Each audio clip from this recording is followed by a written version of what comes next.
Hello everyone, स्वागत है आपका अपने यूट्यूब चैनल में। हमने सीटेट टेस्ट सीरीज शुरू कर रखी है जिसमें से 30 क्वेश्चन के हम 4 टेस्ट ऑलरेडी कर चुके हैं। आज हम करेंगे टेस्ट नंबर 5।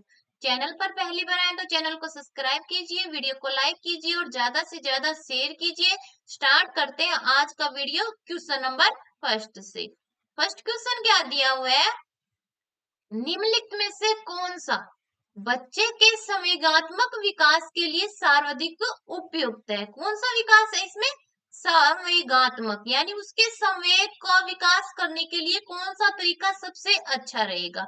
तो संवेगों का विकास कब होगा? जब बच्चे को ऐसा माहौल दिया जाएगा कि वो अपनी बात कह सके, दूसरे की बात सुन सके, एक दूसरे के साथ घुल मिल के रहे, सहयोग करे, उनमें ऐसी सहभागिता हो कि जब जरूरत हो दूसरे का सहयोग वो ले भी सके और दूसरे को अगर सहायता की जरूरत है तो वो अपना सहायता कर भी सके। कक्षा में ऐसा माहौल होगा तब बच्चे का जो संवेगात्मक विकास है वो सही होगा। यानी बच्चों को एक दूसरे के साथ घुलना मिलना चाहिए, कक्षा में एक दूसरे के साथ अच्छे से बैठना चाहिए, सहयोग की भावना रखनी चाहिए। ठीक है, तो ऐसा करेंगे तभी उसमें संवेगात्मक जो विकास है उसका सरल उपयुक्त तरीके से हो सकेगा। तो पहला है कक्ष का प्रजातांत्रिक परिवेश। दूसरा है अध्यापक की कोई भी सहभागिता नहीं, क्योंकि यह माता पिता का कार्य है। जरूरी नहीं है सारे काम माता पिता ही करें, अध्यापक और माता पिता मिलके दोनों कर सकते हैं। तो ये वाला ऑप्शन तो नेगेटिव हो गया, ये तो गलत है। कक्ष का नियंत्रित परिवेश यानी कंट्रोल वाला, कि बच्चों आपको यहीं बैठना है तो यहीं ही बैठना है, इससे अलग नहीं जाना। ऐसा माहौल तो नहीं देना हमें बच्चों को। तो ये वाला भी, इसमें तो बच्चे डर जाएगा, ऐसा स्कूल के प्रति उसकी वो हो जाएगी कि नहीं मुझे नहीं जाना, वो वहां पे तो ऐसे करवाते हैं, अपने हिसाब से तो मैं कुछ कर ही नहीं सकता। ऐसा माहौल तो नहीं देना, इससे तो संवेग नहीं, उनका विकास अच्छे से नहीं होगा। तो ये वाला भी नहीं होगा। कक्ष का अधिकारवादी परिवेश, यानी एक का अधिकार होगा, या तो टीचर का होगा या बच्चों का होगा। ठीक है, ऐसा भी नहीं, दोनों का होना चाहिए। जहां जरूरत हो वहां टीचर भी बोले और ऐसा लगे कि बच्चों को बोलना चाहिए, वहां बच्चा भी अपनी बात सबके सामने अच्छे से रख पाए और टीचर उस चीज को अच्छे से जाने, उसको महसूस करे और उसको फिर स्पष्ट करे। ऐसा माहौल देना है। तो ऐसा तो सिर्फ कक्ष का जो प्रजातांत्रिक परिवेश है उसमें ही हो सकता है। यानी सबको हक है अपनी बात कहने का, अपनी बात को बोलने का और अपनी बात को समझने का। टीचर उसको समझाएगा और बच्चा अपनी समस्या है उसको बताएगा, तभी तो सही है। दोनों में सहयोग की भावना रहेगी और दोनों में मेलजोल वाला, जो कि एक दूसरे के प्रति सहानुभूति रहेगी। तो ये जो माहौल होगा इससे बच्चे का संवेगात्मक विकास सबसे अच्छे तरीके से हो सकता है। क्या आ जाएगा? फर्स्ट नंबर ऑप्शन ही राइट हो जाएगा। सेकंड क्वेश्चन क्या दिया हुआ है? निम्नलिखित में से कौन सा, निम्नलिखित में से कौन सा उपयुक्त रचनात्मक आकलन कार्य नहीं है? तो रचनात्मक आकलन जो हम टाइम टाइम पर, यानी लगातार, एक नहीं है कि ये परीक्षा के अंत में ले लेना और बच्चे को ग्रेड दे देना, वो वाला नहीं। ये FA1 फॉर्मेटिव जो असेसमेंट करते हैं वो वाला आकलन है। इसमें इसमें क्या करते हैं, खुले अंत वाले पर्सन भी होते हैं, परियोजना भी हो, बच्चों का अवलोकन करके भी देखते हैं कि बच्चा क्या कर रहा है और क्या नहीं कर रहा है। अगर नहीं कर रहा तो क्यों नहीं कर रहा, क्या उसको परेशानी है, वो सब रचनात्मक आकलन में आते हैं। पर जो विद्यार्थियों का योग्यता क्रम निर्धारित करते हैं, ये क्या होता है, स्तर के अंत में किया जाता है, उनको एक ग्रेड दी जाती है। मूल्यांकन का एक कार्य है कि रचनात्मक आकलन का। तो यही इसमें राइट हो जाएगा। वही पूछा था हमसे कि कौन सा उपयुक्त रचनात्मक आकलन कार्य नहीं है। तो ये कोई रचनात्मक कार्य नहीं, ये मूल्यांकन का एक तरीका है। तो ये इसमें राइट हो जाएगा 4 नंबर ऑप्शन 2 नंबर क्वेश्चन का। थर्ड नंबर क्वेश्चन क्या दिया हुआ है? थर्ड नंबर क्वेश्चन है, एक प्रभावशाली अध्यापिका होने के लिए यह महत्वपूर्ण है। यानी एक प्रभावशाली अध्यापिका ऐसा नहीं है कि उसका दबदबा हो क्लास में, स्कूल में, नहीं, कि ऐसी अध्यापिका जो अपना शिक्षण इस तरीके से करवा रही है, बच्चों को अच्छे से कर रही है, बच्चे अपनी समस्याओं को उनके सामने रख रही है और वो उनको सोल्व कर रही है। ऐसी अध्यापिका के नाते आपको क्या करना चाहिए वो हमें बताना है। पुस्तक से उत्तरों को लिखाने पर बल देना, यानी पुस्तक के पीछे जो क्वेश्चन आंसर होते हैं उनको बार बार लिखो ताकि आपको वो चीज रट लो आप। ऐसा तो नहीं करना, ये तो प्रभावशाली अध्यापिका का कोई कार्य नहीं है। दूसरा है समूह गतिविधि के बजाय व्यक्तिगत अधिगम पर ध्यान देना। यानी समूह में ग्रुप में कोई कार्य नहीं करवाना, उनको अलग अलग कार्य देना है। इससे तो बच्चा क्या होगा, एक तो सहयोग की भावना नहीं रहेगी, एक दूसरे को जान नहीं पाएंगे, वो नहीं देख पाएंगे कौन कैसे कर रहा है, वो तो अलग अलग करेंगे तो अपने हिसाब से करेंगे। दूसरे ने क्या किया, अगर मैं नहीं कर पा रहा तो क्यों नहीं कर पा रहा, दूसरे से उससे सहयोग लेना, वो वाली भावना नहीं आएगी, तो ये भी नहीं होगा। तीसरा क्या है, विद्यार्थियों के द्वारा प्रश्न पूछने के कारण उत्पन्न व्यवधान की अनदेखी करना। यानी विद्यार्थी कोई क्वेश्चन पूछ रहा है, उससे मतलब वो पढ़ा रहे हैं तो उसमें एक व्यवधान हो गया, एक रुकावट पैदा होगी, उस तो बच्चों को बोलना है कि आप बार बार क्वेश्चन मत पूछो, ऐसा करना, तो ये भी नहीं आना चाहिए। तीसरा 4 नंबर पे क्या है, प्रत्येक बच्चे के संपर्क में रहना। हाँ, ये एक पॉजिटिव पॉइंट है कि अगर टीचर ऐसा है जो प्रत्येक बच्चे को अच्छे से जानता है कि उसकी क्या क्षमता है, वो क्या कर सकता है क्या नहीं कर सकते, उसको मुझे कैसे करवाना है। अगर टीचर ऐसे हर बच्चे को अगर व्यक्तिगत रूप से संपर्क में रहेगा उसके, तो वो टीचर एक प्रभावशाली टीचर होगा। तो यही इसमें राइट हो जाएगा। 3rd नंबर क्वेश्चन का 4 नंबर ऑप्शन राइट हो जाएगा। 4 नंबर क्वेश्चन क्या है, बच्चे के अधिगम को सुगम बनाने के लिए क्या है 4 नंबर क्वेश्चन, बच्चे के अधिगम को सुगम बनाने के लिए अध्यापकों को एक अच्छे कक्षाई परिवेश का सर्जन करने की आवश्यकता होती है। इस प्रकार के अधिगम परिवेश का सृजन करने के लिए नीचे दिए गए कथनों में से कौन सा सही नहीं है, इसमें भी नहीं बताना है। ठीक है, तो सृजन करना क्या होता है, ऐसा परिवेश ऐसा वातावरण देना या बनाना बच्चे के जो बच्चे के अनुकूल हो, बच्चा उसमें अच्छे से अपनी भावनाओं को अपने विचारों को व्यक्त कर सके, और उसको जो समस्या है उसको वो सुलझा सके, टीचर से उसके बारे में बात कर सके, उसकी सहायता ले सके। ऐसा जो परिवेश हम बच्चे को देंगे, उसमें क्या है कि इसमें क्या पूछा, सुगम बनाने के लिए, यानी जो शिक्षण व्यवस्था है उसको सही बनाने के लिए एक अध्यापक होने के नाते आपको क्या नहीं करना है वो आपको बताना है इस क्वेश्चन में। ठीक है, पहले बच्चे के प्रयासों को स्वीकृति। ठीक है, तो स्वीकृत तो करना चाहिए कि बच्चे ने आखिर कोशिश तो की, चाहे वो गलत ही हो, पर बच्चा कर तो रहा है, गलतियों से सीखेगा कि नहीं ऐसा नहीं करना, और दोबारा वो उस गलती को नहीं करेगा। तो ये तो एक पॉजिटिव पॉइंट है। ठीक है, अध्यापक के अनुसार कार्य करना। तीसरा है बच्चे को स्वीकार करना। 4 पे है अध्यापक का सकारात्मक रुख। तो इसमें क्या है कि जो हमारा कौन सा ऑप्शन है, जो 2 नंबर का ऑप्शन है, वो हमें लग रहा है कि सही नहीं होना चाहिए इसमें, क्वेश्चन नंबर 4 में। क्वेश्चन नंबर 4 में क्या आएगा कि बच्चे के प्रयास को तो स्वीकार तो हम करेंगे, बच्चे को भी स्वीकार करेंगे, यानी जैसा बच्चा कर रहा है उसकी जैसी क्षमता है जैसी योग्यता है वो उसी के हिसाब से कर सकता है।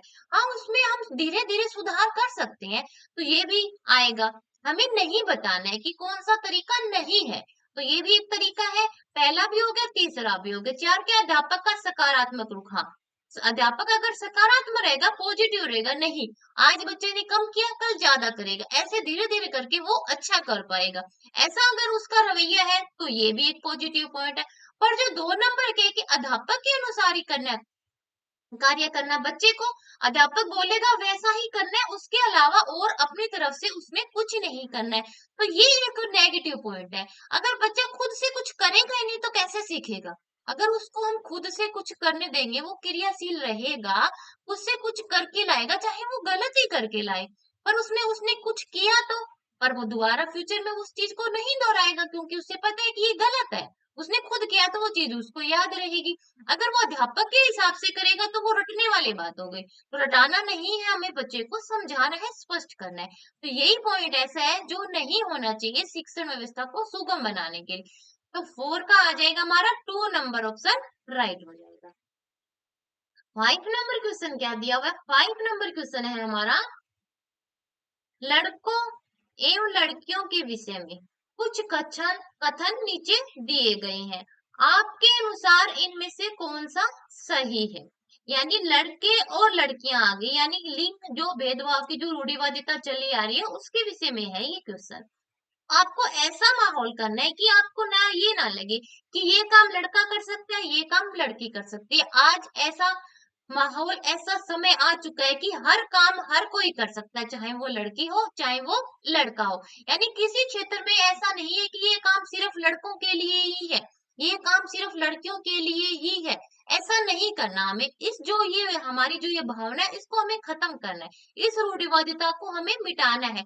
तो उसी हिसाब से ये जो कथन दिए गए उनमें से देखना है कौन सा सही बताना है हमें। पहला, लड़कों को घर के बाहर के कामों में सहायता करनी चाहिए। तो ये तो लिंग रूढ़िवादिता को बढ़ाएगा नहीं कि कम करेगा, यानी लड़का बाहर का काम करेगा, लड़की घर का काम करेगी। तो ये तो जो पहले चली आ रही थी परंपरा वो ही वाली बात होगी, तो ये नहीं। दूसरा क्या है, लड़के को घर के कामों में सहायता करनी चाहिए। हाँ, ये वाला पॉइंट ठीक है, क्योंकि हम बोलते हैं कि लड़कियां घर का काम करेगी, लड़के बाहर का काम करेंगे। अगर हम इससे उल्टा करेंगे तो हमने जो लिंग में जो भेदभाव था उसको कम करने की कोशिश की है कि नहीं, लड़के भी घर का करेंगे और लड़कियां बाहर का करेंगे, यानी दोनों मिल बांट के करेंगे उस चीज को। तो ये वाला पॉइंट है वो ही इस क्वेश्चन में सही रहेगा। बाकी देख लेते हैं तीसरा क्या, सभी लड़कों को विज्ञान तथा लड़कियों को गृह कार्य पढ़ाना चाहिए। तो ये तो रूढ़िवादिता को बढ़ा रहने की कम कर रहा है। लड़कियों को घर के कामों में सहायता करनी चाहिए, तो वही परंपरा आगे जो पीछे से चली आ रही है। जो इसमें 2 नंबर का जो पॉइंट है वही एक ऐसा है जो इस चीज को कम कर रहा है, न कि बढ़ा रहा है। तो 5 का 2 नंबर ऑप्शन हमारा सही हो जाएगा। 6 नंबर क्वेश्चन क्या दिया हुआ है, 6 नंबर क्वेश्चन है, एक बच्चे की कॉपी में लिखने में विपरीत छवियां, दर्पण छवि आदि जैसी गलतियां मिलती है। इस प्रकार का बच्चा लक्षण प्रदर्शित कर रहा है। यानी एक बच्चे को किस प्रकार की दिक्कत है कि विपरीत छवियां, दर्पण छवि आदि गलतियां मिल रही है उसकी कॉपी में, तो वो किस समस्या से ग्रस्त है वो हमें बताना है। अधिगम में असुविधा, तो अधिगम में असुविधा तो तब होगी जाने जो पढ़ाने का तरीका है वो सही नहीं है, या बच्चा जो पढ़ना चाह रहा है वो उसको नहीं आ रहा है, तो ये असुविधा होती है।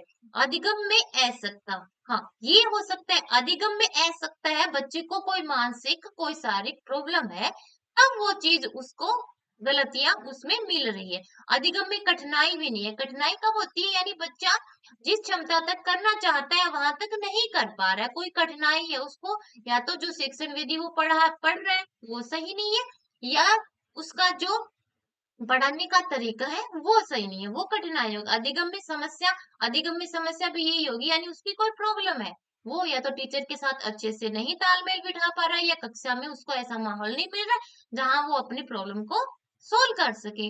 तो ये नहीं, इसमें हमें क्या मिल रही है, विपरीत छवियां, दर्पण छवियां आदि गलतियां मिल रही है, तो ये अधिगम असक्ता है बच्चे की। क्या आ जाएगा, 6 का 2 नंबर ऑप्शन हमारा सही हो जाएगा। 7 नंबर क्वेश्चन क्या दिया हुआ है, 7 नंबर क्वेश्चन है, शिक्षार्थियों के ज्ञान अर्जन में सहायता करने के क्रम में अध्यापकों को किस पर ध्यान केंद्रित करना चाहिए। यानी बच्चा क्या कर रहा है, ज्ञान अर्जन कर रहा है, अपनी जो क्या है संज्ञानात्मक जो पहलू है उसका विकास कर रहा है, ठीक है, उसके ज्ञानात्मक पहलू का विकास हो रहा है।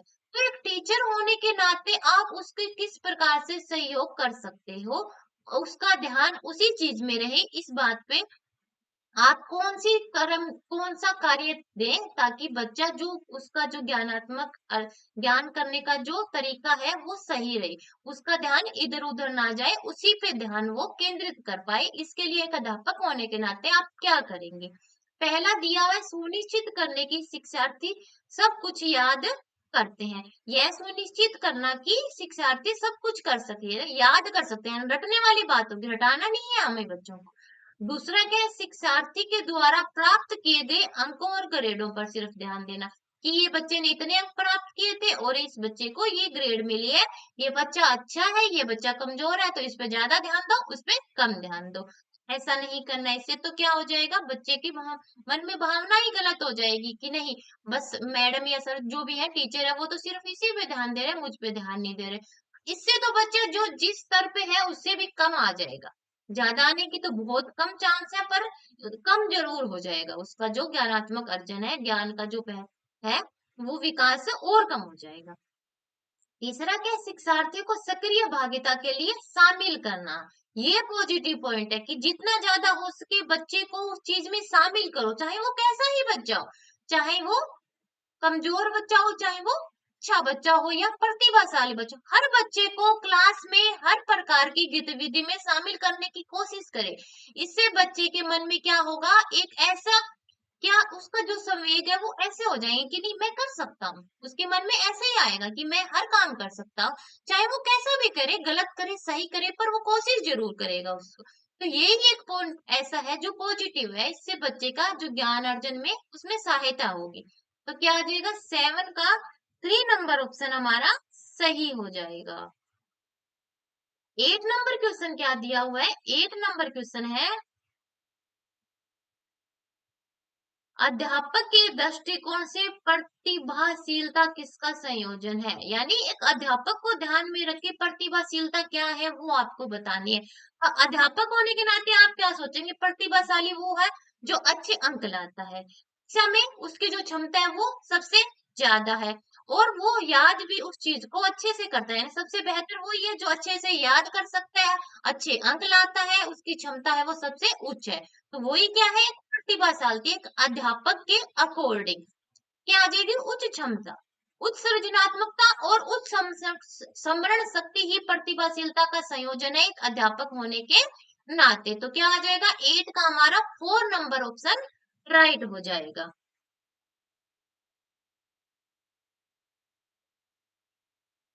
9 नंबर क्वेश्चन क्या दिया हुआ है, 9 नंबर क्वेश्चन है हमारा, 9 नंबर क्वेश्चन क्या है, एनसीएफ 2005 के अनुसार गलतियां इस कारण से महत्वपूर्ण होती है। यानी एनसीएफ 2005 जो हमारे है उसके अनुसार जो गलतियां करता है, चाहे वो टीचर करे चाहे वो बच्चा करे, वो किस प्रकार से महत्वपूर्ण है कि अपनी गलतियों से कुछ ना कुछ सीखे। इसलिए महत्वपूर्ण है कि कोई बच्चे को कोई प्रोजेक्ट कोई कार्य दिया जाता है, उसमें चलो वो गलती करता है, पर उसे पता तो चला कि उसने गलती क्या की। अगर इस काम को वो ऐसे करता तो उससे गलती नहीं होती है, दोबारा अगर वो उस काम को उसको दिया जाएगा तो वो गलती वो नहीं दोहराएगा, क्योंकि उस चीज को उसको पता है, उसने खुद से की है। एक टीचर को क्या लगता है कि मैंने इस तरीके से पढ़ाया तो बच्चों को समझ में नहीं आया, यानी उसको पता चला कि जो मैंने शिक्षण करवाया बच्चे को, हम मेरा जो तरीका था वो गलत था, यानी अपनी गलती से टीचर ने भी सीखा, और बच्चे को भी पता चला कि उसको ने जो कार्य किया उसमें उसने ये गलती की। अगर वो उस गलती को दोहराएगा तो वो बच्चा उस चीज में नहीं है, अगर वो उस चीज को दोहराएगा नहीं यानी अपनी गलतियों से वो कुछ सीखेगा, तो क्या हो जाएगा, उस बच्चे का जो अधिगम है वो बेहतर हो जाएगा। तो ये क्या होगी, गलतियां महत्वपूर्ण होती है, यानी गलतियों से हम सीखते हैं, हमारी गलतियों से। पहला ऑप्शन क्या दिया है, यह विद्यार्थियों को उत्तीर्ण और अनुत्तीर्ण समूह में वर्गीकृत करने के लिए महत्वपूर्ण उपकरण है। दूसरा ये है, अध्यापकों को बच्चों को डांटने के लिए एक तरीका उपलब्ध कराते हैं, यानी बच्चा गलती करेगा और अध्यापक उसको डांटेगा, तो ये क्या देता है, एक रीजन देता है अध्यापक को। तीसरा क्या है, ये बच्चे के विचार की अंतर्दृष्टि उपलब्ध कराती है तथा समाधानों को पहचानने में सहायता करती है। चार है, ये कक्षा से कुछ बच्चों को हटाने के लिए आधार उपलब्ध कराती है, यानी बच्चे को हटाने के लिए क्या करती है, एक हमें जरिए देती है कि आप गलती कर रहे हो, आप नहीं कर सकते उस चीज को, तो आप इस क्लास को छोड़ दीजिए, ये हमें ऐसा कोई अवसर देती है। तो ये तो एक नेगेटिव पॉइंट है, ये नहीं आएगा। उत्तीर्ण अनुत्तीर्ण वाला भी क्या हो जाएगा, ये भी एक नेगेटिव पॉइंट हो जाएगा, ये भी नहीं आएगा। अब बच्चा है 2 और 3, तो डांटना तो है ही नहीं, हमें बच्चे को सहयोग करना है, एक सहायताकर्ता के रूप में हमें अपना कार्य करना है अध्यापक को, तो ये वाला भी नहीं आएगा। सिर्फ हमारा क्या बचे, 3 नंबर ही ऑप्शन ऐसा है जो एक पॉजिटिव है कि बच्चे के विचार की अंतर्दृष्टि, यानी बच्चे ने उस चीज को कितना जाना, उसकी क्या समझ है उस चीज को लेके, ये बताती है हमें, और उसके लिए हमें क्या करना चाहिए और कौन से समाधान करने चाहिए उस बच्चे में सहायता करने के लिए, यानी बच्चे की सहायता करने के लिए हमें कौन से तरीके अपनाने चाहिए, इस बात में हमें क्या करता है, महत्वपूर्ण देता है ये जो गलतियां कर रहे हैं बच्चे। तो क्या हो जाएगा हमारा, 3 नंबर ऑप्शन सही हो जाएगा 9 नंबर क्वेश्चन का। 10 नंबर क्वेश्चन क्या दिया हुआ है, 10 नंबर क्वेश्चन है हमारा, आउट ऑफ द बॉक्स चिंतन किससे संबंधित है। आउट ऑफ द बॉक्स चिंतन किससे संबंधित है, ये है हमारा अपसारी चिंतन से। कौन सा चिंतन है ये हमारा, अपसारी चिंतन। ये जो चिंतन होता है हमारा, ये किससे संबंधित है, अपसारी चिंतन में, यानी कुछ तो इसमें बच्चे को दिया जाता है, ठीक है, उनसे संबंधित बच्चा कुछ नया करके लाता है, ये होता है आउट ऑफ द बॉक्स चिंतन। क्या हो गया, अपसारी चिंतन है हमारा। तो 10 में आ जाएगा हमारा 3 नंबर ऑप्शन राइट हो जाएगा।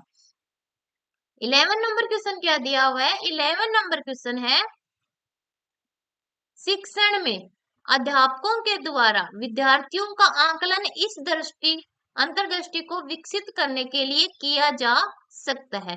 यानी जो अध्यापक बच्चे का आकलन करते हैं वो किस प्रकार की समझ को विकसित करने में सहायता करेगा, वो हमें बताना है। पहला, उन विद्यार्थियों की पहचान करना जिन्हें उच्चतर कक्षा में प्रोन्नत करना है। यानी एक कक्षा से आगे जो दूसरी कक्षा में जाते हैं उस प्रकार का जो आकलन होगा वो उस चीज में हेल्प करता है। यानी इस कक्षा को इस बच्चे ने कर ली है, इसको दूसरी कक्षा में उन्नति दे दी जाए, यानी उसकी प्रोग्रेस दूसरी कक्षा के लिए ठीक है। तो ऐसा करने के लिए दूसरा क्या है, उन विद्यार्थियों को प्रोन्नत न करना जो विद्यालय के स्तर के अनुकूल नहीं है। तीसरा, शिक्षार्थियों की आवश्यकता के अनुसार शिक्षण उपागम में परिवर्तन करना।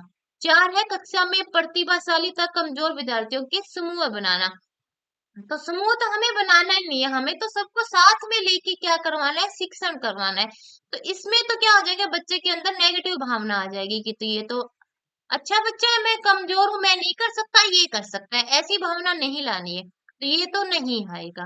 तीन क्या है, शिक्षार्थियों की आवश्यकता के अनुसार। हाँ, बच्चे की किस प्रकार की आवश्यकता है, उसे किस प्रकार से पढ़ाया जाए ताकि वो बच्चा उस चीज को कर पाए। अगर नहीं कर पा रहा है तो उसकी क्या प्रॉब्लम है, उस चीज को जानना और उसमें सुधार करने की कोशिश करना। ये एक जो आकलन करते हैं ये उसमें हमारी जो समझ है उसको विकसित करते हैं कि हमें क्या करना चाहिए जो बच्चे के ज्ञानात्मक और उसके हर क्षेत्र में विकास करने में सहायता करे, वो आकलन है हमारा सही। क्या आ जाएगा, 11 का जो 3 नंबर ऑप्शन है वो राइट हो जाएगा। 12 क्या दिया हुआ है, 12 नंबर क्वेश्चन है, अधिगम अनुभवों को इस प्रकार से आयोजित किया जाना चाहिए जिससे अधिगम को सार्थक बनाया जा सके। नीचे दिए गए अधिगम अनुभवों में से कौन सा बच्चे के लिए सार्थक अधिगम को सुगम नहीं बनाता है। यानी नीचे कुछ ऑप्शन दिए हैं, उनमें से देखना है कौन सा जो तरीका है वो बच्चे के अधिगम में कोई रोल नहीं निभाएगा, यानी उसके अधिगम का जो रास्ता है उसमें हेल्प नहीं करेगा, रुकावट पैदा करेगा, कौन सा तरीका है। पहला दिया है, विषय वस्तु को केवल याद करने के आधार पर पुनरावृत्ति। दूसरा है विषय वस्तु पर प्रश्न बनाना। तीन है प्रकरण पर परिचर्चा और वाद विवाद। चार है प्रकरण पर प्रस्तुतिकरण। प्रस्तुतिकरण भी करवानी चाहिए, वाद विवाद भी होनी चाहिए ताकि बच्चा जान पाए कि दूसरे के मन में क्या विचार चल रहा है, मेरे मन में क्या आ रहा है, दोनों में से कौन सा सही है, इस चीज को जान पाए बच्चा। विषय वस्तु पर प्रश्न बनाना यानी कोई टॉपिक कोई कुछ पढ़ाया है उनको, उससे संबंधित क्वेश्चन करना और उनके बारे में जानकारी हासिल करना, तो ये तो क्या है, पॉजिटिव पॉइंट है। तो क्या है, सिर्फ जो 1 नंबर है ऑप्शन है कि विषय वस्तु को केवल याद करना, रटा देना उस चीज को, तो ये नहीं करना, या रटाना नहीं है, हमें बच्चे को स्पष्ट करना है, समझाना है, तो ये एक नेगेटिव पॉइंट है, वो सुगम नहीं बनाएगा ये चीज। तो क्या आ जाएगा, 12 का हमारा फर्स्ट नंबर ऑप्शन राइट हो जाएगा। नेक्स्ट क्वेश्चन क्या दिया हुआ है, 30 नंबर। 30 नंबर क्वेश्चन है, बच्चे को शाब्दिक या गैर शाब्दिक दंड देने का परिणाम होता है। शाब्दिक यानी बोल के हम बच्चे के डांटते हैं कि आपने नहीं किया, क्यों नहीं किया, करना चाहिए था, मतलब ऐसे उसको डांटते हैं। गैर शाब्दिक यानी बोल के नहीं, कोई शारीरिक दंड लगा लो या किसी और प्रकार का हम दंड देते हैं, तो इसका क्या परिणाम होता है वो हमें बताना है। उन्हें कार्य करने के लिए प्रेरित करना। दूसरा है बच्चे की छवि को सुरक्षा करना। तीसरा है उनके अंकों में सुधार करना। चार है उनके स्वयं के प्रति अवधारणा को नष्ट करना। तो यही आएगा इसमें, हमें दंड क्यों नहीं देना, क्योंकि इससे क्या हो जाएगा, बच्चे को लगेगा कि मेरे अंदर तो वो क्षमता है ही नहीं, योग्यता है ही नहीं, मैं नहीं कर सकता, तभी तो टीचर मुझे डांटता है। यानी ऐसा नहीं करना है, हमें करना है कि ठीक है बच्चा नहीं कर पा रहा, हो सकता है उसकी क्षमता कम हो, ठीक है, तो हमें क्या करना है, धीरे धीरे उनकी उस क्षमता तक उनको पहुंचाना है जहां तक वो कर सकते हैं, उसमें सुधार करना है। इससे क्या होगा कि हम डांटेंगे उनको बोलेंगे तो क्या होगा, बच्चे को लगेगा कि देखो टीचर तो मुझे सारा दिन डांटता ही रहता है, मैं कर नहीं सकता, यानी उसको लगेगा कि मैं कुछ नहीं कर सकता। ऐसा हो जाएगा, अपनी जो अवधारणा अपनी जो एक क्षमता थी उसको भी वो भूल जाएगा, उससे भी नीचे जाने लग जाएगा। तो यही इसमें आएगा कि ये दंड देने का ये परिणाम हो सकता है। तो क्या आ जाएगा, 13 का 4 नंबर ऑप्शन राइट हो जाएगा। 14 नंबर क्वेश्चन क्या दिया हुआ है? 14 नंबर क्वेश्चन है हमारा, निम्नलिखित में से कौन प्रारंभिक बाल्यावस्था अवधि के दौरान उन भूमिकाओं एवं व्यवहारों के बारे में जानकारी प्रदान करते हैं जो एक समूह में स्वीकार्य है? प्रारंभिक बाल्यावस्था यानी जो हमारी है 2 से 6 वाली, 6 से जो 11 या 12 तक होती है वो उत्तर बाल्यावस्था या पश्च बाल्यावस्था कह सकते हैं, ठीक है। तो प्रारंभिक बाल्यावस्था होगी, अवधि के दौरान उन भूमिकाओं व्यवहारों के बारे में जानकारी प्रदान करते हैं जो एक समूह में स्वीकार्य है। पहला है भाई बहन और अध्यापक, भाई बहन, यानी 2 से 6 तक बच्चा किसके संपर्क में रहता है? या तो परिवार के या अपने भाई बहन के संपर्क में रहता है। तो क्या आ जाएगा, कौन सा समूह है जो सही है इस अवस्था में, इस एज में? तो क्या होगा, माता पिता आ जाएगा और भाई बहन के संपर्क में रहता है इस जो ये एज होती है 2 से 6 प्रारंभिक जो बाल्यावस्था है हमारी। तो इसमें कौन सा ऑप्शन सही रहेगा? माता पिता और भाई बहन, ये वाला समूह क्या है, स्वीकार्य है यानी एक्सेप्टेड है, ये वाला समूह है कि माता पिता के संपर्क में रहेगा ये बच्चा या अपने जो भाई बहन है, कजन है, उनके संपर्क में रहेगा। तो 14 का आ जाएगा हमारा 4 नंबर ऑप्शन राइट। 15 क्या दिया हुआ है? 15 नंबर क्वेश्चन है, विद्यार्थियों को स्वच्छता के लिए प्रेरित करने हेतु उन्हें स्वच्छता समिति का सदस्य बनाना प्रतिबिंबित करता है। यानी स्वच्छता यानी सफाई से रिलेटेड हम बच्चे को प्रेरित करना चाहिए कि हम आपको अपने आसपास, अपने खुद की, अपने घर की, अपने समाज की, अपने विद्यालय की क्या करनी चाहिए, सफाई यानी स्वच्छ रखना चाहिए, उस चीज को गंदगी नहीं फैलानी चाहिए।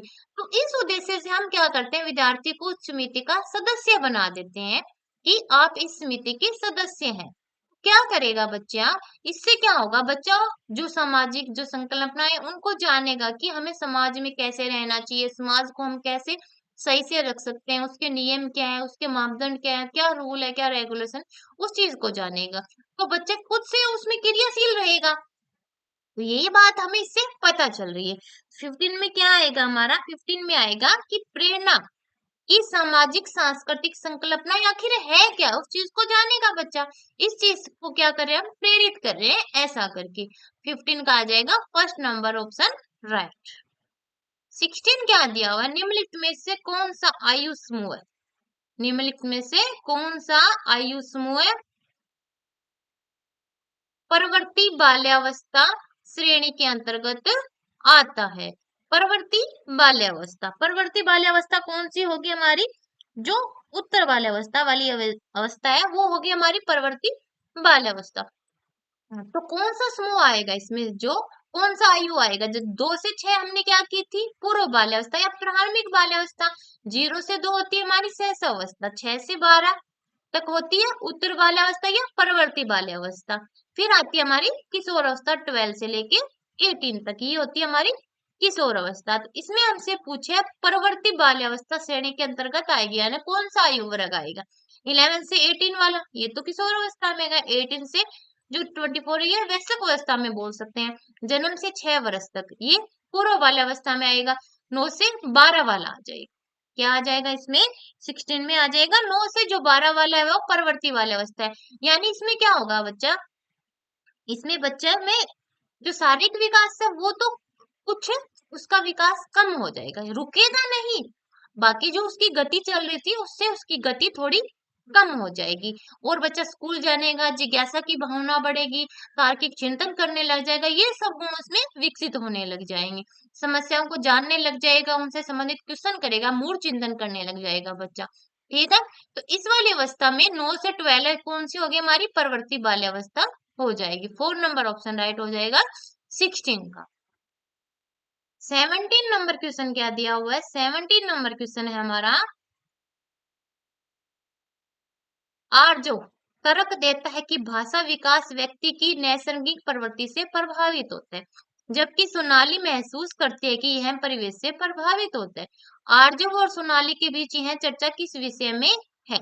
यानी आर्जो क्या बोलता है कि बच्चा जो भाषा का विकास करता है उसके अंदर उसकी जन्मजात क्षमता होती है, यानी उसको जन्म से ही मिला होती है, वो करता है, ठीक है। सोनाली बोलती है नहीं, भाषा का जो विकास है उसको जैसा वातावरण, जैसा पर्यावरण दिया जा रहा है, उस चीज से भी वो चीज प्रभावित होती है। तो ये किसके बारे में संबंधित हो गया? जन्मजात मिल रहा है यानी अनुवांशिक हो गया हमारा, प्रकृति द्वारा जो हमें मिला है। परिवेश हो गया जो पालन पोषण हम उसका कर रहे हैं, उससे संबंधित हो। कौन सा विवाद हो गया ये? प्रकृति और पालन पोषण वाला जो विवाद चल रहा है कि क्या हमें जन्मजात मिला है, क्या हमें वातावरण से मिला है, क्या दोनों जरूरी है या सिर्फ एक जरूरी है हमारे विकास के लिए? तो ये जो विवाद चला जा रहा है उससे संबंधित है ये हमारा जो क्वेश्चन है। तो 17 का आ जाएगा हमारा 4 नंबर ऑप्शन राइट। प्रकृति और पालन पोषण विवाद से संबंधित है ये क्वेश्चन हमारा। नेक्स्ट क्वेश्चन क्या दिया हुआ है? 18 नंबर क्वेश्चन है हमारा। अध्यापिका ने ध्यान दिया कि पुष्पा अपने आप किसी एक समस्या का समाधान नहीं कर सकती है, फिर भी वह एक वयस्क या साथी के मार्गदर्शन की उपस्थिति में ऐसा करती है। इस मार्गदर्शन को कहते हैं, तो इसको सहारा देना, सहयोग देना, जो क्या कहा था? जेडपीडी। इसने कहा था लेव वायगोस्की ने, कौन से सिद्धांत में? सामाजिक सांस्कृतिक सिद्धांत में। जेडपीडी समीपस्थ विकास का यानी जोन ऑफ प्रोक्सिमल डेवलपमेंट, यानी एक सीमा तक तो वो सीख रही है पर बाद में उसको सहयोग की जरूरत पड़ रही है।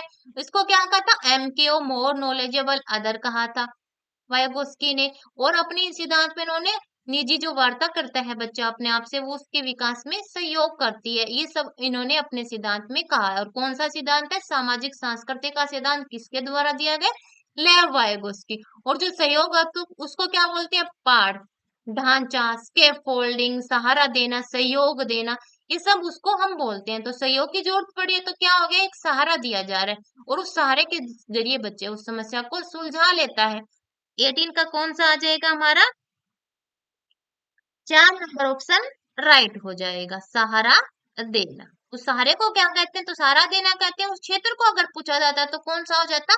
समीपस्थ विकास का क्षेत्र हो जाता। तो क्या आ जाएगा? 18 का 4 नंबर ऑप्शन हमारा राइट हो जाएगा। नेक्स्ट क्वेश्चन क्या दिया है? 19 नंबर क्वेश्चन है हमारा। अध्यापिका ने एक कमेटी के प्रधान को सभापति के स्थान पर सभा अध्यक्ष लिखा। यह संकेत करते हैं कि अध्यापिका यानी अध्यापिका ने किसी कमेटी के अध्यक्ष को क्या लिख रही है? पत्र लिख रही है। तो प्रधान को पत्र लिख रही है तो उसमें उसने सभापति नहीं लिखकर क्या लिखा? सभा अध्यक्ष लिखा। ऐसा क्यों? क्योंकि सभापति क्या है? एक पुल्लिंग शब्द है। सभा अध्यक्ष में स्त्रीलिंग और पुल्लिंग दोनों शामिल हो सकते हैं। तो क्या कर रही है? वो लिंग के प्रति जागरूक है, यानी वो ऐसा नहीं करे कि जो है वहां पे प्रधान है उसको ऐसा न लगे कि इसको तो कुछ पता ही नहीं है, सभापति लिख रही है, हो सकता है वहां पे कोई लेडीज हो। तो क्या होगा? सभाध्यक्ष लिखेगी तो लिंग के प्रति वो क्या है? जागरूक है, जानती है कि कौन सा क्या है, ये पुल्लिंग है, ये इसमें स्त्रीलिंग और पुल्लिंग दोनों हो सकते हैं सभाध्यक्ष में। तो क्या कर रहे हैं? उस चीज को वो अध्यापक है वो जानता है कि एक अधिक उपयुक्त पारिभाषिक शब्द का पालन करती है, दूसरा है भाषा पर अच्छा अधिकार रखती है, तीसरा है एक लिंग मुक्त भाषा का प्रयोग कर रही है, चार है लिंग पूर्वाग्रह से ग्रस्त है। तो लिंग पूर्वाग्रह से तो होती अगर वो सभापति लिखती तो, यानी वो लिंग के प्रति यानी उसको पता है कि कौन सा शब्द स्त्रीलिंग है कौन सा पुल्लिंग है, जागरूक भी है और जानती भी है कि उसको क्या लिखना चाहिए। अगर वो ऐसा लिखेगी तो क्या होगा और ऐसा लिखेगी तो क्या होगा। अगर उसने सभाध्यक्ष लिखा तो किसी प्रकार की क्या है जो जेंडर रूढ़िवादिता है उसको नहीं खत्म कर रही है, उसको नहीं आने दे रही है, उस चीज को नहीं बढ़ावा दे रही है, तो लिंग मुक्त भाषा का प्रयोग कर रही है वो अध्यापिका ऐसा करके। 19 का क्या हो जाएगा हमारा? 3 नंबर ऑप्शन राइट हो जाएगा। 20 नंबर क्वेश्चन क्या दिया हुआ है? 20 नंबर क्वेश्चन है हमारा, सतत एवं व्यापक मूल्यांकन किस लिए आवश्यक है? सीसीई यानी जो कॉन्टिन्यूस और कॉम्प्रिहेंसिव मूल्यांकन है हमारा वो क्यों आवश्यक है वो आपको बताना है। तो सतत एवं व्यापक मूल्यांकन में क्या होता है? बच्चे के शैक्षिक पक्ष का तो मूल्यांकन किया ही जाता है, उसके साथ साथ उसके अशैक्षिक यानी उसका खेलने में कैसी प्रोग्रेस है, कोई और क्षेत्र है उसमें उसका कैसा विकास है, वो सब जाना जाता है सतत एवं व्यापक मूल्यांकन में। तो ये सब में उसके जो हर प्रकार का जो विकास है, चाहे वो सामाजिक लगा लो, मानसिक लगा लो, शारीरिक लगा लो या ज्ञानात्मक लगा लो, हर प्रकार के विकास की इससे हमें क्या मिलती है? जानकारी मिलती है। पहला क्या दिया हुआ है? शिक्षण के साथ परीक्षण का तालमेल बैठाने के लिए। दूसरा है शिक्षा बोर्ड की जवाबदेही कम करने के लिए। तीसरा है जल्दी जल्दी की जाने वाली गलतियों को सुधारना। और 4 है ये समझने के लिए कि अधिगम का किस प्रकार अवलोकन किया जाता है, दर्ज किया जाता है और सुधार किया जाता है। यानी अधिगम किस प्रकार अवलोकित किया, कि हम कैसे जाने कि बच्चा क्या सीख रहा है और कितना सीख रहा है। इस चीज को हम जान लेंगे कि हाँ बच्चे ने ये सीख लिया, उस चीज को हमने एक रिपोर्ट कार्ड पर उसको दिखा दिया, बता दिया, लिख दिया। ठीक है, और उसमें सुधार करेंगे कि आज बच्चे ने इतना प्रोग्रेस किया। हम कोशिश करेंगे कि अपनी व्यवस्था को सुधारेंगे ताकि बच्चा इससे बेहतर कर पाए। तो सुधार भी किया जा सकता है, दर्ज किया जा सकता है और अधिगम को अवलोकित किया जा सकता है। इसलिए क्या हो गया हमारा, सतत एवं व्यापक मूल्यांकन आवश्यक है। तो यही ऑप्शन इसमें राइट हो जाएगा। यानी इस मूल्यांकन से हम बच्चे के अधिगम को जान सकते हैं, देख सकते हैं कि कितना बच्चा अधिगम कर रहा है। उस चीज को क्या कर दिया हमने, दर्ज कर दिया कहीं पे, मतलब उसको रिपोर्ट बना के रख दी। ठीक है, फिर देखते हैं कि बच्चे ने उसमें क्या गलतियां की, उसमें सुधार भी कर सकते हैं इससे हम। तो यही इसमें राइट रहेगा, 4 नंबर ऑप्शन 20 का राइट हो जाएगा। 21 क्या दिया हुआ है, 21 है लॉरेंस कॉलबर्ग के सिद्धांत में कौन सा स्तर नैतिकता की अनुपस्थिति को सही अर्थ में सूचित करता है। यानी नैतिकता की अनुपस्थिति, नैतिकता की अनुपस्थिति कब होती है, जब बच्चे को नहीं पता है कि नैतिकता क्या है, कि किस प्रकार का व्यवहार, कैसा, किस प्रकार हम नैतिकता को दिखाएं। सिर्फ इसमें बच्चा क्या करता है, या तो अपने माता पिता की आज्ञा समझकर उस चीज को मानता है या उनके दंड से बचने के लिए करता है। तो ये कौन सा स्तर होता है, ये होता है उसका पहला स्तर। पहला होता है पूर्व परंपरागत, दूसरा होता है परंपरागत और तीसरा होता है परंपरागत। यानी जो कोहलबर्ग ने नैतिक विकास का सिद्धांत दिया उसमें उसने 3 स्तर बताए। पहला पूर्व परंपरागत, दूसरा परंपरागत और तीसरा है पश्च परंपरागत। और प्रत्येक स्तर की 2-2 अवस्थाएं बताई, यानी 3 स्तर और 6 अवस्थाएं कोलबर्ग ने अपने सिद्धांत में बताई है। जो पहला स्तर है उसकी 2 जो अवस्थाएं हैं उसमें बच्चे को नैतिकता के बारे में कोई जानकारी नहीं होती है। सिर्फ वो अपने माता पिता के कहने या उनके दंड से बचने के लिए या लेन देन वाली भावना रखने के लिए सिर्फ क्या करते हैं, नैतिकता का पालन करते हैं। नैतिकता होती नहीं है उसके अंदर। तो कौन सा हो जाएगा, पहला स्तर ऐसा है जिसमें बच्चे के अंदर किसी प्रकार की नैतिकता नहीं होती, सिर्फ वो दूसरों की आज्ञा मानकर ही उस चीज को करता है, नैतिकता को। ठीक है, तो क्या आ जाएगा 21 में हमारा 3 नंबर ऑप्शन राइट हो जाएगा, स्तर फर्स्ट पूर्व परंपरागत, दूसरा परंपरागत और तीसरा है पश्च परंपरागत। 22 क्या दिया हुआ है, 22 नंबर क्वेश्चन है हमारा, निम्नलिखित में से कौन सा बच्चों के समाजीकरण को प्रगतिशील मॉडल के संदर्भ में सही नहीं है। यानी ऐसे उदाहरण एग्जाम्पल आदर्श हमें बच्चे के सामने रखने हैं जिससे उनका समाजीकरण है वो अच्छे से हो सके। तो कौन सा जो तरीका है वो इस चीज में सही नहीं है वो हमें बताना है। समूह कार्य में सक्रिय सहभागिता, सामाजिक कौशल को सीखना। दूसरा है बच्चे विद्यालय में बताई गई बातों को स्वीकार करते हैं चाहे उनकी सामाजिक पृष्ठभूमि में कुछ भी हो। तीसरा है कक्षा में प्रजातंत्र के लिए स्थान होना चाहिए। 4 है सामाजिकरण सामाजिक नियमों का अधिग्रहण है। तो कौन सा इसमें आपको लग रहा है जो सही होना चाहिए, तो इसमें आएगा बच्चे विद्यालयों में बताई गई बातों को ही स्वीकार करते हैं, यानी घर पे उनको कुछ भी सिखाएंगे वो नहीं सीखेंगे। तो ये तो नहीं है, बच्चा घर में भी सीखेगा, बाहर भी सीखेगा, समाज में भी सीखेगा, विद्यालय में भी सीखेगा। वो हर जो क्षेत्र है उससे कुछ ना कुछ सीखेगा ही। तो क्या हो जाएगा, यही जो संदर्भ है वो सही नहीं है कि सिर्फ बच्चा विद्यालय में ही सीखेगा चाहे वो किसी भी सामाजिक पृष्ठभूमि का हो। तो ये जो बात है वो सही नहीं है, ये कोई आदर्श मॉडल प्रगतिशील मॉडल नहीं है बच्चे के समाजीकरण। बाकी सब सही है कि बच्चा अगर समूह में कार्य करेगा तो सहयोग की भावना, एक दूसरे के प्रति समानुभूति भावना उसमें आएगी, सामाजिक कौशल वो सीखेगा।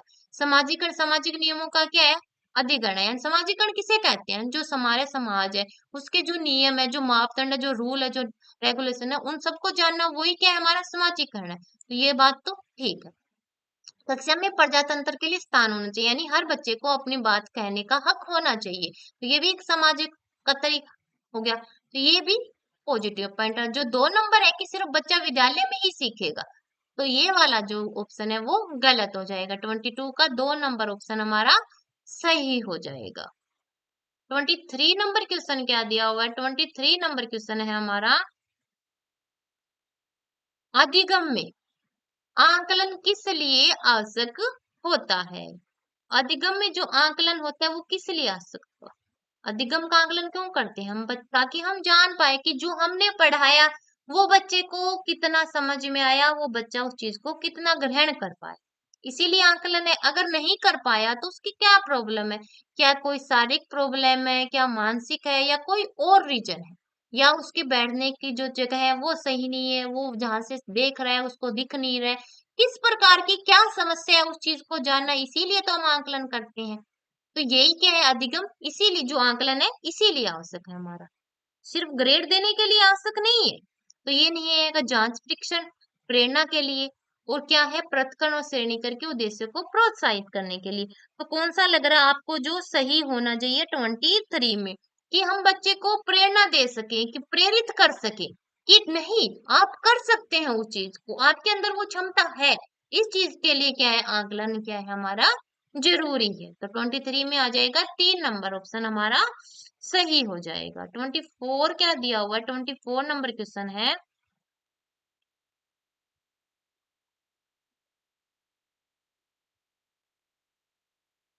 प्रचलित योजनाओं में नई जानकारी जोड़ना। जो प्रचलित योजनाएं हैं उनमें नई जानकारी जोड़ना, ये क्या कहलाता है वो हमें बताना है। तो ये क्या कहलाता है? आत्मसातकरण करना। यानी प्रचलित योजनाएं में नई, यानी कुछ हमें अनुभव है उसमें कुछ नया जोड़ देना, तो वो क्या है? आत्मसात करना है। जब हम क्या करते हैं, साम्य धारण। साम्य धारण क्या होगा? जैसा जो हमें अनुभव है सिर्फ उसको वैसे ही दूसरी चीज से जोड़ देना, सेम टू सेम। यानी हमने क्या कर लिया, जैसे ही हमारे सामने कोई, जैसे बच्चे को होता है स्टार्टिंग में, बच्चे को क्या बोलते हैं, डोगी से डरने लग जाता है। ठीक है, हम बोलते हैं डोगी आ जाएगा तो बच्चा उस चीज से डरने लगेगा। वैसा अगर उसके सामने कोई और चीज भी आएगी तो बच्चा उस चीज से भी डरेगा, क्योंकि उसका जो अनुभव है कि ये है कि ऐसा कोई जानवर है, कोई ऐसा है जिससे उसको डरना है, तो वो डरने लग जाएगा। यानी उस चीज को उसने क्या कर रखा है, सामान्यीकरण कर रखा है। ठीक है, थोड़े दिन में उसको पता चलेगा कि ये क्या है, ये डोगी है, ये बिल्ली है, ये गाय है, ये भैंस है। वो उस चीज को अलग अलग करने लग जाएगा। तो क्या कर दिया, प्रचलित योजना में उसने नई जानकारी जोड़नी कि ये डोगी है, ये उसने अलग अलग कर दिया। तो उसने आत्मसात करने जान लिया उस चीज को कि ऐसा ये डोगी होता है, ये बिल्ली होती है, ये गाय होती है। तो उसने उस चीज को, आज जो योजना उसके मन में जो चल रहा था उसमें कुछ अलग कर लिया, कुछ नया जोड़ दिया उस चीज में उसने। तो क्या कर लिया, आत्मसात कर दिया। धीरे धीरे उस चीज को, हर चीज मान ले ऐसा लगेगा कि ये पक्षी है, ये जानवर है, उस चीज को और कर लेगा। तो क्या कर लेगा, वो समायोजन कर लेगा, हर चीज को वो जान लेगा। तो ये समायोजन हो जाएगा। संगठन हो गया इकट्ठा करना, यानी फिर उसको जो उसने जानकारी की है उसका एक संगठन बन गया उसके पास में।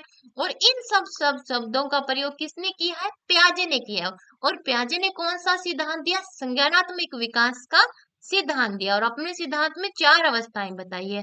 पहली बताई है संवेदीगामक अवस्था, दूसरी बताई है पूर्व संक्रियात्मक अवस्था, तीसरी मूर्त संक्रियात्मक अवस्था, और 4 नंबर पे है अमूर्त या औपचारिक संक्रियात्मक अवस्था। और अपनी अलग अलग अवस्था की अलग अलग विशेषताएं बताइए। जैसे पहले में बच्चा क्या करता है, इंद्रियों का प्रयोग सबसे अधिक करता है। ठीक है, इस अवस्था के जाते जाते बच्चे में वस्तु स्थायित्व का गुण आ जाता है। ये जो कई विशेषताएं हैं ये इंपॉर्टेंट है, और इन विशेषताओं से सीधा ही क्वेश्चन बन जाता है। दूसरी जो अवस्था आती है प्राग, इसमें बच्चे में भाषा का विकास हो जाता है, बच्चा स्कूल जाना स्टार्ट करता है, यानी वो थोड़ा समझने लग जाता है। ठीक है, तीसरी अवस्था में बच्चा चिंतन करना प्रारंभ कर देगा, संरक्षण का गुण आ जाएगा, केंद्रीकरण का गुण आ जाएगा। और 4 नंबर की अवस्था में बच्चा अमूर्त चिंतन करने लग जाएगा, निगुणात्मक तर्क करने लग जाएगा। ठीक है, ये सब अपनी अलग अलग अवस्था की अलग अलग विशेषताएं प्याजे ने अपने सिद्धांत में बताई है। ठीक है, स्कीमा किसी चीज को देख के हमारा जो व्यवहार होता है उसको स्कीमा कहा है। तो ये समायोजन, साम्य धारण, आत्म साधकरण सब प्याजे ने अपने सिद्धांत में कहा है। तो नई जानकारी को जोड़ना, ये क्या कर दिया बच्चे ने, आत्म साधकरण कर दिया, यानी उस चीज को जान लिया ये अलग है, ये अलग है। ठीक है, उसमें क्या कर दी, नई जानकारी जोड़ दी। तो क्या आ जाएगा, 24 का 3 नंबर ऑप्शन हमारा राइट हो जाएगा। नेक्स्ट क्वेश्चन क्या दिया हुआ 25, हम सभी अपनी बुद्धि, प्रेरणा, अभिरुचि आदि के संदर्भ में भिन्न होते हैं, यह सिद्धांत संबंधित है। तो क्या हो गया, भिन्न है तो विभिन्नता का सिद्धांत, यानी व्यक्ति भिन्न है, सबकी बुद्धि एक जैसी नहीं होती, सभी एक प्रकार से अभिप्रेरित नहीं होती, उनकी रुचियां भी अलग अलग होती है, यानी क्या हो गया, व्यक्तिक विभिन्नता, यानी हर व्यक्ति की अपनी अलग अलग विशेषता विभिन्नता होती है।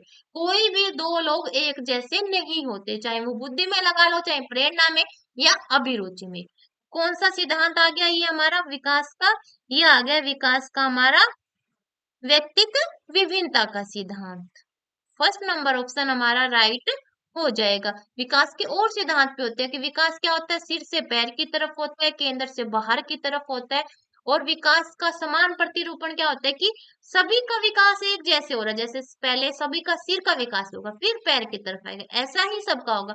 जरूरी नहीं है कि हर देश के बच्चे का अलग होगा, सबका विकास जो हो गया एक तरीके होता है, कि समान प्रतिरूपण का सिद्धांत कहते हैं। एकीकरण का विकास यानी विकास का हर पहलू एक दूसरे से संबंधित है। ठीक है, तो क्या आ जाएगा 25 में, आ जाएगा व्यक्ति विभिन्नता का सिद्धांत है ये। फर्स्ट नंबर ऑप्शन राइट हो जाएगा। 26 क्या दिया हुआ है, 26 नंबर क्वेश्चन है हमारा, वंचित समूह के विद्यार्थियों को सामान्य विद्यार्थियों के साथ साथ पढ़ाना चाहिए, इसका अभिप्राय है। वंचित समूह के विद्यार्थियों को सामान्य विद्यार्थियों के साथ पढ़ाना चाहिए। एक तो क्या होगा, उससे उससे बच्चे के मन में किसी प्रकार की कोई गलत भावना नहीं आएगी, यानी उसका जो संवेगात्मक विकास है वो सही होगा, इससे साथ में पढ़ाएंगे। वो एक हो सकता है उस बच्चे की क्षमता ज्यादा हो, चाहे वो वंचित समूह का नहीं और सामान्य की कम हो, तो वो उस बच्चे को उस चीज दोनों से क्या एक दूसरे से सीखने को कुछ मिलेगा। ठीक है, अगर हम दोनों को साथ पढ़ाएंगे तो ये कौन सी शिक्षा है हमारी, समावेशी शिक्षा है। यानी अगर हम हर प्रकार के बच्चे को एक साथ लेके चल रहे हैं तो वो हमारी समावेशी शिक्षा ही तो है। किस प्रकार क्या क्या अभिप्राय हो गया ये, समावेशी शिक्षा से संबंधित। क्या आ जाएगा हमारा फर्स्ट नंबर ऑप्शन इसमें राइट हो जाएगा। समावेशी शिक्षा क्या है, जिसमें हर प्रकार के बच्चे को, चाहे वो विशिष्ट हो, सामान्य हो या सामान्य से कम हो, या वंचित समूह का है क्यों ना हो, सबको एक साथ लेके एक ही कक्षा में हमें क्या करवाना है, शिक्षण करवाना है। वो ही क्या हमारी समावेशी शिक्षा, समान शिक्षा है, समान परिवेश की शिक्षा है। क्या आ जाएगा 26 का फर्स्ट नंबर ऑप्शन राइट हो जाएगा। 27 क्या दिया हुआ है, 27 नंबर क्वेश्चन है हमारा, कोई भी नाराज हो सकता है, यह आसान है, परंतु एक सही व्यक्ति के ऊपर सही मात्रा में सही समय पर सही उद्देश्य के लिए तो सही तरीके से नाराज होना आसान नहीं है, यह संबंधित है। यानी गुस्सा किसी को भी आ सकता है और वो किसी पे भी उतार सकता है, पर जरूरी ये है कि गुस्सा उसी पे किया जाए और इतनी ही मतलब उस पे गुस्सा दिखाया जाए जो जरूरी है, ताकि वो उस चीज को जान सके, उसकी जो गलती है उसको महसूस कर सके। ऐसा करना आसान नहीं है। ये किससे संबंधित हो गया, तो गुस्सा ये क्या है हमारा, एक संवेग ही तो है। क्या है ये हमारा संवेग है, तो किससे संबंधित हो गया, संवेगात्मक विकास से। कि अगर हमारा विकास जो संवेगात्मक विकास, हमारे जो इमोशन है अगर वो सही है तो हम उस पे ही गुस्सा करेंगे और उतना ही करेंगे जितना जरूरी है, ताकि उसको अपनी गलती का एहसास हो और उसमें वो सुधार कर सके। सामाजिक विकास क्या हो जाएगा, समाजीकरण वाला हो गया, कि जिसमें बच्चा समाज के नियम रूल रेगुलेशन है उनको जान सके। संज्ञानात्मक, उसके ज्ञानात्मक पहलू का विकास। ठीक है, शारीरिक विकास, जैसे बच्चे की हाइट बढ़ना, वेट बढ़ना, उसका वो शारीरिक विकास से संबंधित है। तो क्या आ जाएगा इसमें, फर्स्ट नंबर ऑप्शन राइट हो जाएगा, संवेगात्मक विकास है ये। 27 का फर्स्ट नंबर ऑप्शन राइट हो जाएगा। 28 क्या दिया हुआ है, 28 नंबर क्वेश्चन है हमारा, विकृत लिखावट से संबंधित लिखने की योग्यता में कमी किसका एक लक्षण है। तो विकृत लिखावट, लिखावट से संबंधित जो हमारी अधिगम क्षमता है या योग्यता में जो कमी है वो डिस्ग्राफिया। पढ़ने से संबंधित जो हमारी समस्या होती है वो क्या होती है, लेक्सिया होती है। जो लिखने से संबंधित डिस्ग्राफिया होगी, और जो गणना में यानी गणित की जो कैलकुलेशन है उसको करने में हमें अगर प्रॉब्लम हो रही है तो वो जो हमारी समस्या है वो डिसकैलकुलिया है। तो क्या हो जाएगी, डिस क्या आ जाएगी इसमें, डिसग्राफिया। डिसग्राफिया है पहला नंबर ऑप्शन। क्या आ जाएगा 28 में, फर्स्ट नंबर ऑप्शन राइट हो जाएगा, डिसग्राफिया। ठीक है, 29 नंबर क्वेश्चन क्या दिया हुआ है, प्याजे के सिद्धांत के अनुसार। कौन सा सिद्धांत आ गया, प्याजे का सिद्धांत। कौन सा सिद्धांत दिया था, संज्ञानात्मक विकास का सिद्धांत दिया है प्याजे ने। और अपने सिद्धांत में 4 अवस्थाएं बताई है और अपनी जो ये अवस्थाएं हैं उनकी अलग अलग विशेषताएं बताई। प्याजे के सिद्धांत के अनुसार निम्नलिखित में से कौन सा व्यक्ति के संज्ञानात्मक विकास को प्रभावित नहीं करेगा, यानी प्याजे ने अपने सिद्धांत में किसका जिक्र नहीं किया है, किसको शामिल नहीं किया है।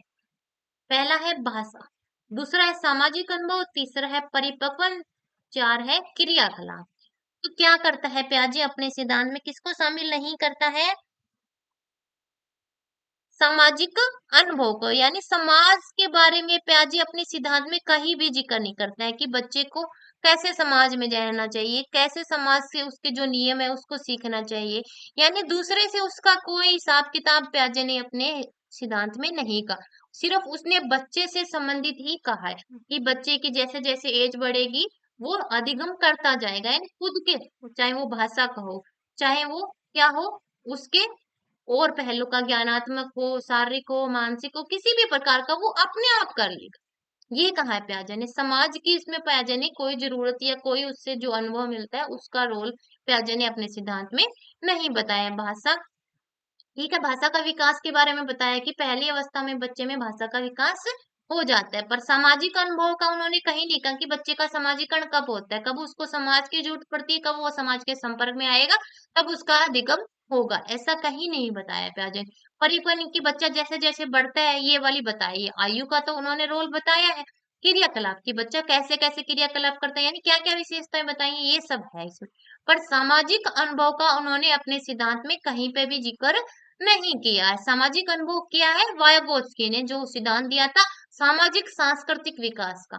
समाज क्या होगा, जब सहयोग की जरूरत पड़ी तो समाज के संपर्क में ही आया। तो प्याजे ने कहीं नहीं कहा कि बच्चे को सहयोग की जरूरत पड़ती है, उसको किसी का सहयोग मिलना चाहिए। वो प्याजे बोलता है वो अपने आप कर लेता है, जैसे जैसे क्या होता है, वो अपने आप उसकी एज बढ़ती है या उसका जो विकास होता है शारीरिक, वो धीरे धीरे उस चीज को अपने आप कर लेता है, सीख लेता है, अधिगम खुद से करता है वो। प्याजे ने ये कहा है। 29 में क्या आ जाएगा, 2 नंबर ऑप्शन हमारा राइट हो जाएगा। और इस टेस्ट का लास्ट क्वेश्चन है 30 नंबर, वो क्या है, 30 नंबर क्वेश्चन दिया हुआ है हमें, इनमें से कौन सा त्रितंत्रीय सिद्धांत में व्यवहारिक बुद्धि का अभिप्राय नहीं है। त्रितंत्रीय सिद्धांत बुद्धि का एक सिद्धांत है, ठीक है, जो किसके द्वारा दिया गया है, वो दिया, ये सिद्धांत दिया गया स्टर्नबर्ग द्वारा। उन्होंने कौन सी पुस्तक लिखी जिसमें सिद्धांत के बारे में बताया है, बियॉन्ड आईक्यू। और अपने सिद्धांत जो ये त्रितंत्रीय, इसमें 3 प्रकार की बताई है। पहली बताई है घटक विश्लेषणात्मक बुद्धि, तीसरी है अनुभव या सृजनात्मक बुद्धि, 4 है संदर्भ या व्यवहारिक बुद्धि। तो व्यवहारिक बुद्धि से क्या अभिप्राय नहीं है वो हमें बताना है। तो व्यवहारिक बुद्धि में पहला पर्यावरण का पुनर्निर्माण करना है, पर्यावरण के बारे में तो जानकारी हासिल करना है, ये तो व्यवहार है हमारा, ये तो इसमें नहीं, ये तो सही है, नहीं बताना है हमें। दूसरा है केवल अपने विषय में व्यवहारिक रूप से ही विचार करना, यानी उसका जो सब्जेक्ट है जिस से संबंधित उसको कोई कार्य दिया गया, सिर्फ उसका व्यवहारिक पहलू ही जानना, उसके अदर पहलू को नहीं जानना, ये इससे संबंधित नहीं आएगा। उसके हर पहलू को जानना है, सिर्फ व्यवहारिक को ही नहीं, उसके हर पहलू की हमें जानकारी होनी चाहिए, ये इससे सही हो जाएगा। इससे कोई व्यवहारिक बुद्धि का ये अभिप्राय नहीं है। इस प्रकार के पर्यावरण का चयन करना जिसमें आप सफल हो सकते हैं, पर्यावरण के साथ अनुकूलन करना। तो ये सब 3 जो ए, सी और डी है ये व्यवहारिक बुद्धि से संबंधित है, ठीक है। पर जो 2 नंबर का है कि केवल अपने व्यवहारिक रूप से ही विचार करना, ठीक है, तो ये इसमें शामिल नहीं होगा। तो 30 का आ जाएगा हमारा 2 नंबर ऑप्शन राइट। इस प्रकार कर लिए हम 30 क्वेश्चन आंसर सीडीपी के। वीडियो पसंद आए तो वीडियो को लाइक कीजिए, चैनल को सब्सक्राइब कीजिए और ज्यादा से ज्यादा शेयर कीजिए। मिलते हैं नेक्स्ट वीडियो में, धन्यवाद।